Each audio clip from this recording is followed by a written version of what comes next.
اللہ وبرکاتہ۔ ایک بھائی نے سوال کیا ہے کہ ایک آدمی نے، اس کی بیوی فوت ہوگی اور اس نے ایک گھر میں شادی کی، اور اب اس عورت کی آگے ایک بہن ہے، یعنی اس مرد کی جو جس کو ہم سسٹر کہتے ہیں، سسٹر ان لا، یعنی کہ جس کو سالی کہا جاتا ہے، اس کے ساتھ کیا اس مرد کا جو بیٹا ہے جو کہ سابقہ بیوی سے ہے، کیا وہ شادی کر سکتا ہے؟ جی بالکل کر سکتا ہے، اگر وہ محرم رشتہ نہیں ہے، ابدی محرم نہیں ہے۔ ابدی محرم وہ ہیں جیسے خالہ ہے، پھوپھی ہے، والدہ ہے، دادی ہے، نانی ہے، بیٹی ہے، پوتی ہے، نواسی ہے، یعنی کہ یہ وہ ہیں رشتے کے جو ابدی محرم ہیں، ان کے ساتھ تو کبھی بھی رشتہ نہیں ہو سکتا۔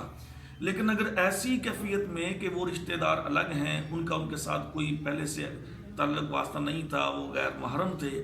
تو اگر اس کے ساتھ باپ نے شادی کر لی ہے تو کچھ عرصہ بعد اس کا بیٹا جو پہلی بیوی سے ہے وہ اس کی بہن کے ساتھ شادی کر سکتا ہے۔ تو بھائی نے یہ بات کہی کہ جی وہ تو پھر خالہ بنتی ہے، خالہ بنتی ہے لیکن وہ خالہ حقیقی نہیں ہے، یعنی سگی خالہ نہیں ہے، وہ خالہ ہے دور کی، کہیں جا کے خالہ بنتی ہے، تو لہٰذا اس کے ساتھ اس کا نکاح جائز ہے۔